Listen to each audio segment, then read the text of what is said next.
Nach der Schule gab es für mich nur eine Option. Reisen, Abenteuer, Freiheit, Arbeitserfahrung sammeln und schauen, wo die Reise hingeht. Good morning. You want me to be serious? No, sir. Okay.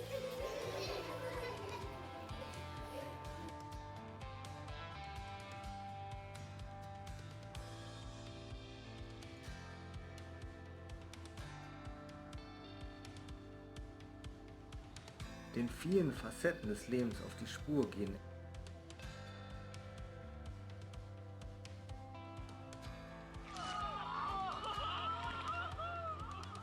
Ängste überwinden.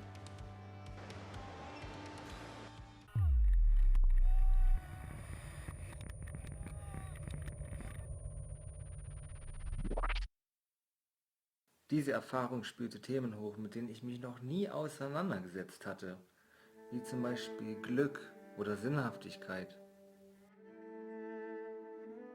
I'm doing here the eco farming. The farm name is called Mountain View Eco Farm.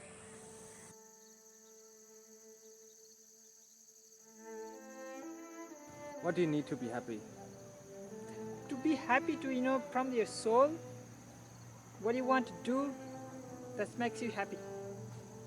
So and this is what I'm doing, this is from my soul. So the nature is very important for us because we are the nature part. So it must be, whatever we are doing, it should be natural way. Ist das wohl auch möglich ohne Leben auf dem Bauernhof?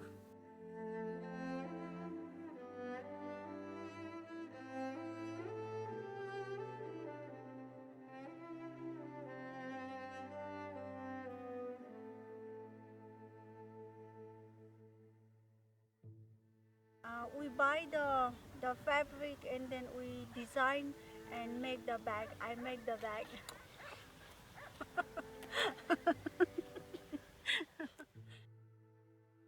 Sunti zeigt mir ihre Werkstatt, wo sie ihre Rucksäcke fertigt.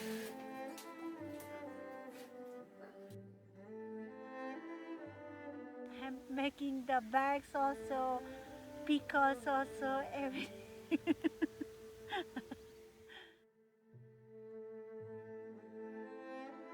Because hemp grow everywhere, any place. Ich frage mich, wer sind die Menschen, welche die Textilien, also den Ausgangsrohstoff herstellen? Es gab nur eine Möglichkeit, das herauszufinden.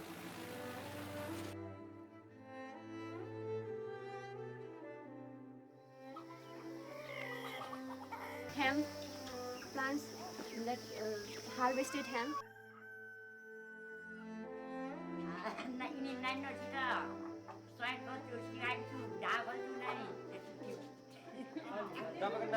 really happy to get to know all the people behind this project because there's so much more behind the scenes. Die Fertigkeiten werden von den Frauen, die für den Broterwerb verantwortlich sind, mit Stolz seit vielen Generationen weitergegeben. We are very thankful to God because we get just nature, just giving us the marijuana. No need to. This is just nature gave us. Trotz harscher klimatischer Bedingungen hatten diese Menschen einen Frieden, den ich aus meiner Welt nicht kannte. Make a legal is very good because people are using for medicine also. If our governments just think we can just sell the marijuana also and make a good money for our country. This is the sustainable is for forever, in my view.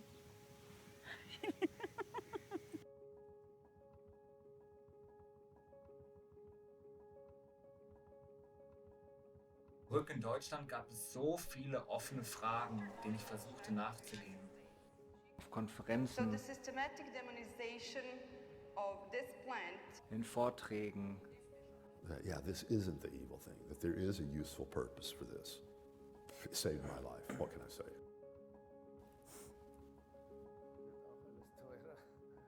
besteht ein großes Interesse. In Gesprächen mit Expertinnen aus der ganzen Welt. What does it represent for you? The best nature source, which gives the opportunity to live local, live sustainable and live healthy. Und egal wo ich hinfuhr, die Frage nach dem Potenzial von Cannabis begleitete mich überall hin.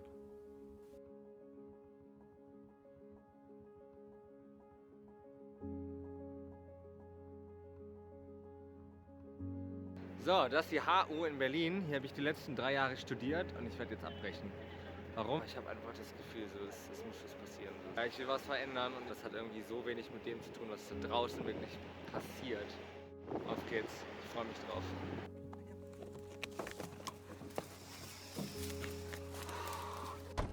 Hanf, soweit das Auge blickt. Wow.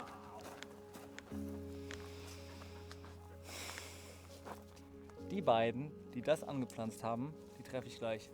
Den Flo und die Sina, beides junges Pärchen, die ökologischen Hanfanbau betreiben. Ich bin echt gespannt, was sie erzählen. Komm, Lucky.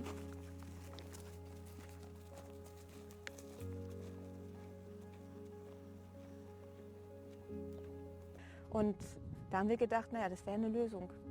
Für eben die Gegend mit sandigen Böden, den Boden aufwerten, dann kann man vielleicht nach 5 Jahren oder nach 4 Jahren was anderes wieder anbauen. Also eigentlich so das Ideal von nachhaltiger Landwirtschaft. Und deswegen haben wir dann die Idee gehabt, okay, dann machen wir das einfach. Und hier in der Gegend, wenn man sich den Boden anguckt, der ist halt sehr, sehr sandig. Das heißt, ganz viele Sachen wachsen hier halt eben nicht mehr. So konventionell, also normal und vor allem nicht im Bioanbau.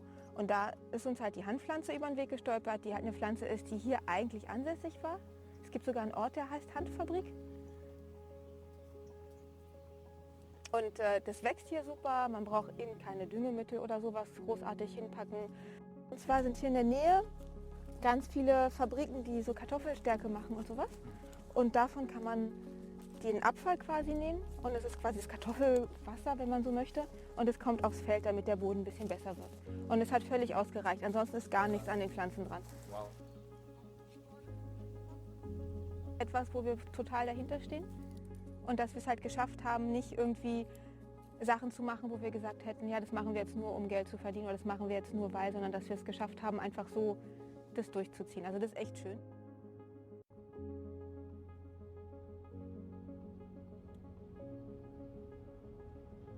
Boah, geht das gut, ey. Uff. Das sag ich dir. Wir haben nicht umsonst Tausende von Hanfsorten auf der Welt. Wir haben hunderte populäre Genetiken auf der Welt, die intensivst beforscht sind, intensivst beschrieben sind. Wenn man will, kann man das finden. Hanf ist wahnsinnig hochwüchsig.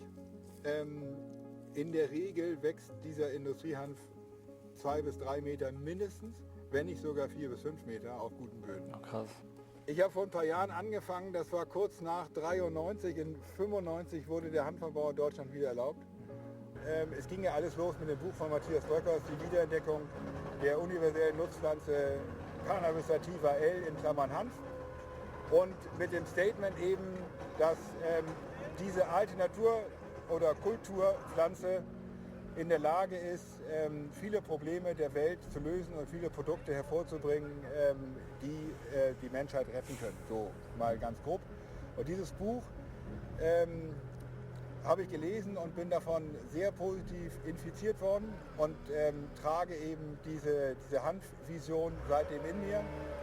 Und damals wurden schon 25.000 verschiedene Produkte prognostiziert oder gesagt, man kann das daraus machen. Das war das, was mich so erschlagen hat. Wie kann das angehen, dass wir eine Pflanze haben, die hier wachsen kann, wo man so viel daraus machen kann? Und vor allen Dingen die Verknüpfung mit dem Bioanbau, also dass es gerade für den ökologischen Anbau sehr gut geeignet ist, hat mich eben so gereizt, das auch umzusetzen, auf Bioflächen eben dann diese uralte Kulturpflanze wieder anzubauen. Das ist krass, wie ein Buch so viel mit einem machen kann, ne? Ja, allerdings, und zwar bis heute. Es ist ja so, dass du bis heute noch in dieses Buch reingucken kannst und feststellen kannst, ey, das stimmt, das haben wir mittlerweile geschafft. Ja, damals war das noch nicht, aber jetzt heute haben wir das. Heute haben wir die und die Produkte, die sind tatsächlich da. Und da ist nichts, wo man sagt, das stimmt nicht. Das Einzige, was nicht stimmt, ist nach wie vor die Umgebung, also unsere Rahmenbedingungen. Ja, ich hätte erwartet, es geht viel schneller. Ich hätte erwartet, so viele tolle Benefits in der Landwirtschaft, in den Produkten, in der Nutzung für die Menschen, würde doch viel schneller größer werden. Das war eigentlich meine Idee.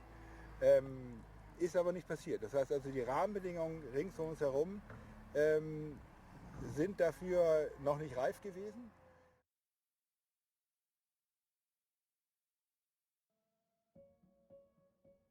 Da, wo ich meinte, das ist der Einzige, der nicht vegan gedüngt wird, von einem Biohof, mit dem wir uns gut verstehen. Und die haben gesagt, wir haben hier eine Fläche, da wächst nichts mehr, wollt ihr es nicht mit dem Hanf probieren? Und der ist da gewachsen. Und jetzt wächst da auch anderes wieder. Und die Jahre davor ist da halt echt nichts gewachsen. Also es war eine tote Wüstenfläche. Das heißt, der Hanf hat das quasi wieder regeneriert? Ja. Vorher wuchs da halt nur Unkraut und es hat sich einfach nicht gelohnt, da was anzubauen, weil der Boden so schlecht war. Und das ist auch ein Grund, warum auch andere Bauern hier in der Gegend jetzt das auch gemacht haben. Eine Fläche mit Hanf, weil die gesehen haben, okay, verbessert den Boden, ist eine gute Abwechslung, man braucht nichts an künstlichen Zeugs raufspritzen oder sowas, wie bei Mais oder so. Ist halt auch gewachsen in den letzten 2 Dürrejahren. Nicht bombastisch, aber wo andere Pflanzen halt schon eingegangen sind. Würdest du sagen, es war richtig Dürrezeit hier? Also ja, definitiv. Total. Echt? Ja. Unglaublich. Es hat teilweise 6 Wochen lang nicht geregnet. Wow. Die Vorteile beim Hanfanbau sind die, wenn wir hier das Bild nehmen, sehen wir, dass wir eine Pflanze haben und mindestens 3 große Nutzungsmöglichkeiten an dieser Pflanze haben, die wir auch parallel nutzen können. Das heißt, wir können das, was wir hier oben sehen, die Blüten und die Blätter, benutzen für Medizin- und Gesundheitsprodukte. Wir können die Samen, also diese kleinen, runden Teile, die hier drauf produziert werden, für wunderbare Lebensmittel benutzen. Und dann kommt nicht zuletzt, aus dieser Faser lassen sich unzählige Produkte machen. Alle Seile, alle Segel der Vergangenheit wurden daraus hergestellt. Und heutzutage werden eben die Fasern benutzt, um Dämmstoffe zu machen oder Naturfaserwerkstoffe zu machen. Und letztendlich auch für die Papierproduktion ist das interessant oder für Verpackungsmittel, was heutzutage auch ein großer Markt ist.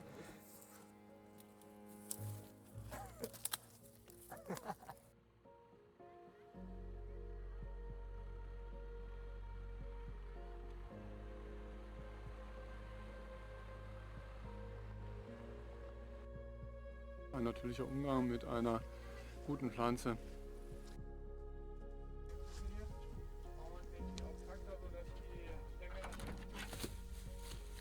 Wenn sie eben hier regional angebaut wird, wenn sie in der Fruchtfolge angebaut wird, die ist grün um die Jahreszeit, sie kühlt, sie kann ganz effektiv mit Wasser umgehen. Das sind unheimlich tolle Eigenschaften. Also wenn wir Klimaschutz ernst nehmen, dann sollten wir dringend mehr Hanf anbauen.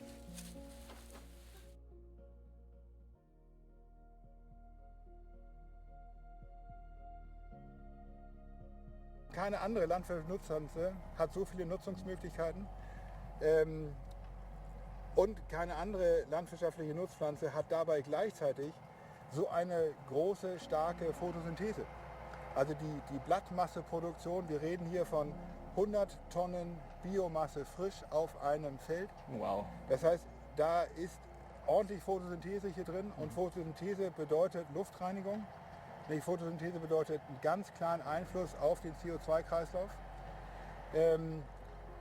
Wir holen den Kohlenstoff aus der Luft raus, binden ihn hier in der Pflanze oder schicken ihn eben als flüssigen Kohlenstoff, als Zuckerverbindung in den Boden. Der wird hier wieder abgegeben, der geht hier raus. Also das ist der von Wissenschaftlern beschriebene Carbon Pathway, also der Weg, wie eben der Kohlenstoff seinen Weg nimmt in den Boden. Und dafür ist die Photosynthese nötig und dafür brauchst du Blattgrün und Sonne und eben die Luft, die uns umgibt, wo wir den Kohlenstoff rausnehmen wollen und dann aber der Sauerstoff hier abgegeben wird. Und das ist das, was wir für uns zum Leben brauchen. Ja, das ist das ja ganz Entscheidende.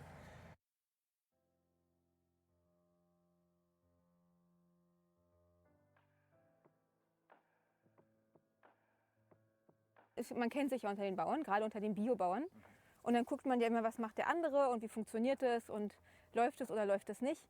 Und da haben halt sich einige dann angeguckt, was wir so machen, wie das funktioniert und haben halt auch gesehen, was ich vorhin meinte mit dem Boden, dass es halt dem Boden unglaublich viel gibt und dass auf Boden, auf sandigen Boden, in Dürrejahren oder auf Böden, wo keine anderen Sachen mehr wirklich gut wachsen, der Hanf funktioniert und gerade im Bioanbau halt auch verhindert, dass Unkraut kommt. Das heißt, wenn man ein paar Jahre Hanf anbaut, ist danach der Boden wieder für andere Sachen viel, viel besser oder viel nutzbarer. Und dann haben die es auch mitgemacht. Und wir teilen uns ja auch Sachen. Also wir teilen uns Maschinen. Also dann fragen wir die, könnt ihr bitte uns die Maschine geben? Wir geben denen andere Sachen. Also das ist so ein, was ja das Schöne an kleinen Biobauern ist. Und das wäre eigentlich das Ideal von einer Landwirtschaft, würde ich sagen. Dass man was macht, was regional, also heimisch ist, was den Boden verbessert. Wir müssen die Umgebungsbedingungen, die rechtlichen Rahmenbedingungen für den Anbau dieser super ungefährlichen Nutzpflanze, dieser Agrarpflanze, diese ganz normale landwirtschaftliche Pflanze hier in Deutschland, wir müssen die Rahmenbedingungen anpassen. Ich als Landwirt, ich als Verarbeiter, ich muss in der Lage sein, sämtliche Teile der Pflanze nutzen zu dürfen, weil nur dann habe ich eine Wirtschaftlichkeit drin, eben auch die Regionalentwicklung. Das heißt also Alternativen in der Landwirtschaft, den Bauern etwas anbieten, was sich lohnt anzubauen, was nachhaltig ist, was ökologisch angebaut werden kann. Wir reden darüber über eine gemeinsame Agrarpolitik auf Deutsch, GAP oder auf Englisch eben CAP. Und in dieser Agrarpolitik wird ja händeringend nach etwas gesucht, was vernünftig ist. Kein Mensch will mehr die Schweinefabriken haben.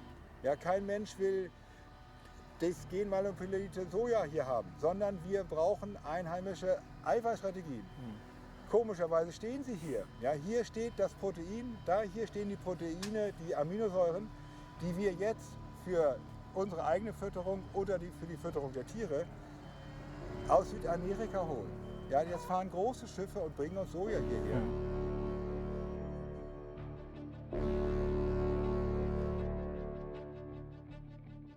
Dabei habe ich das hier auf dem Acker stehen. Ja, und ich könnte es viel mehr haben. Und erst in dem Moment, wo die Politik begreift, eine wirkliche Gesamtökobilanz zu machen, also zu sagen, was hat denn meine Produktion für einen Impact auf die Natur?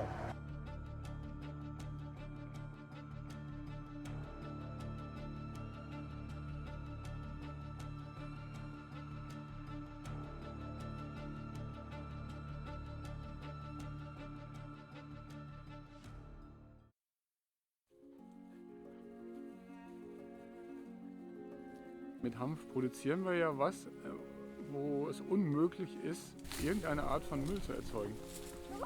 Und Plastik und Hanf, das sind so ein bisschen so die zwei Pole. Alles, was aus Plastik ist, können wir aus Hanf machen. Und das Plastik wird auf Dauer eben sehr, sehr gefährlich. So, und alle unsere Baustoffe, die wir haben, ist im Augenblick Sondermüll. Zement und viele, viele andere Sachen, Styropor, alles was aus Plastik ist, die ganzen Folien, alles was da verbaut wird, kann man sich alles sparen. Wir wollen über 30% unserer Häuser jetzt noch sanieren in Deutschland und dann bitteschön, aber ganz schnell Naturbaustoffe. Das sind alles Stoffe, die keinen Müll erzeugen, die Cradle to Cradle, also einen Hanfbeton, einen Hanfkalk kann man wieder in den nächsten Hanfstein reintun. Kann aber auch lange halten. Also das müssten Leute bereit sein, für Dämmstoffe, Dämmmaterial aus Hanf oder vielleicht Biohanf sogar mehr zu bezahlen, was sich eigentlich lohnt langfristig, weil die ja länger halten als andere Materialien. Das heißt, wenn man sich so einen 40-Jahres-Plan anguckt von einem Haus, wäre Hanf die günstigste Variante. Aber kurzfristig ist es natürlich viel teurer als Kunststoffsachen oder als Glasfaser oder so. Und deswegen nehmen noch die meisten Leute das Günstigere. Und bei Klamotten ist es ja genauso oder Papier. Es ist bloß einfach die Nachfrage nicht da. Aber wenn die Nachfrage steigen würde, würde auch der Preis sinken und es würde alles ein bisschen ins Rollen kommen, sag ich mal. Ne? Man könnte es dann günstiger produzieren, wenn man quasi genug Abnehmer hat auch. Aber es gibt natürlich auch da eine starke Industrie, die den Veränderungswillen da vielleicht noch nicht so hat. Beim Hanf wird allgemein gesagt, das ist alles viel zu gefährlich, das darf einfach nicht verkauft werden, obwohl es keine Beweise gibt für diese Gefährlichkeit. Also die Gefährlichkeit ist nach wie vor die Propaganda und die daraus dann entstandene Prohibition gegen eben die angebliche Teufelsdroge. Und man erkennt daran, wie scharf und wie wirkungsvoll Propaganda sein kann. Also wie Desinformation sich über Jahrzehnte hält in einer Gesellschaft, weil es eben immer wieder wiederholt wird und wiederholt wird und die Leute eben entsprechend auch erzogen werden. Alle Generationen nach dem Krieg sind letztendlich in Europa so erzogen worden.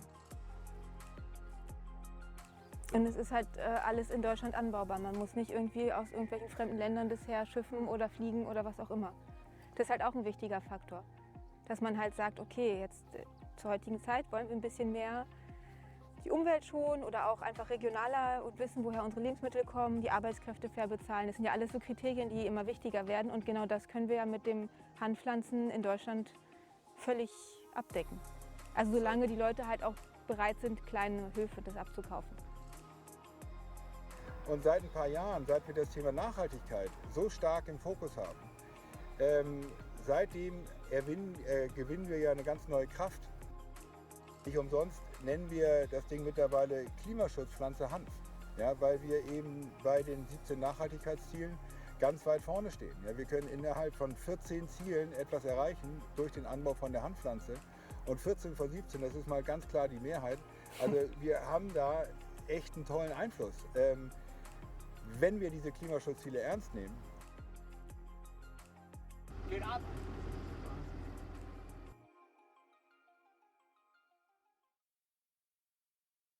Das Einzige, was wir erleben, ist, dass eben nach wie vor es nicht verstanden wird von der Politik, dass wir hier über Cannabis reden. Die Pflanze gehört zu der Gattung Cannabis und Cannabis ist nach wie vor in der Politik und auch in vielen, vielen Köpfen noch in der Gesellschaft als die verbotene Teufelsdroge gebrandmarkt.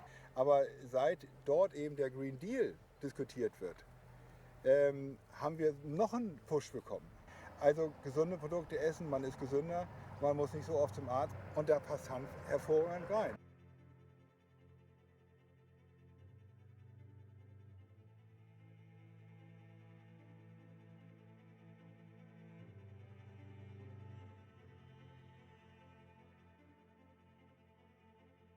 Also ich fühle mich immer sehr beruhigt, wenn man dann, also ich weiß, es liegt ja auch an draußen, aber wenn man wirklich hier ist, wir ernten dann, meist sind wir ja mehrere, haben dann ein bisschen Musik manchmal an, manchmal nicht, manchmal auch einfach nur die Stille und hier die Vögelchen. Und man sieht, was man macht, das riecht gut, also ich finde, es riecht gut. Und man hat so eine innere Ruhe, finde ich dann. Und das ist halt auch ein schönes Gefühl, zu wissen, okay, da ist jetzt nichts dran, wo ich sagen würde, es ist schlimm. Deswegen können wir auch mit unserer Tochter ins Feld reingehen, ohne Angst zu haben. Was ja bei so einem Maisfeld nicht so der Fall ist. Wenn du von ganz normalen Leuten plötzlich hörst, wie gut das denen tut, dann siehst du, wie die Angst davor schwindet. Und so geht es scheinbar in der Gesellschaft sogar schneller voran als in der Politik. Den Bauern etwas anbieten, was sich lohnt anzubauen, was nachhaltig ist, was ökologisch angebaut werden kann.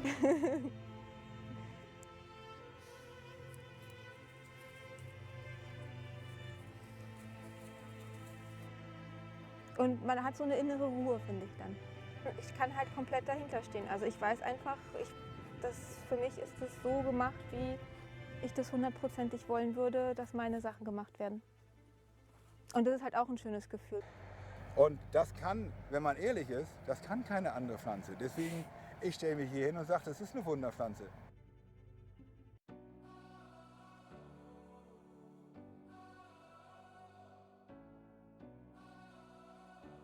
Ungefähr, ich glaube jetzt nachgewiesenermaßen 10.000 bis 12.000 Jahre Koevolution mit der Pflanze. Und unser Immunsystem reagiert auf die Pflanze. Natürlich ist das ein Menschenrecht. Also da kann man eigentlich, wenn man dann will, sofort was machen. Das sollten wir mal ausprobieren. Das machen wir gleich mal. Deshalb darf man es eigentlich der Menschheit nicht vorenthalten. Wir können jetzt ja nicht noch 30 Jahre so reden, als wenn wir gar nichts machen wollen. So eine Vielseitigkeit für die Menschheit zu geben, also am Ende ein Geschenk der Natur für uns. Das wäre verrückt, das Geschenk einfach nicht anzunehmen. And this is the right time. Maybe soon can be.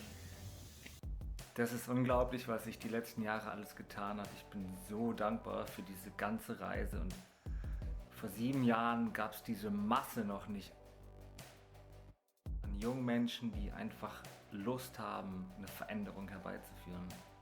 Und ich bin einfach super gespannt, wie es weitergeht.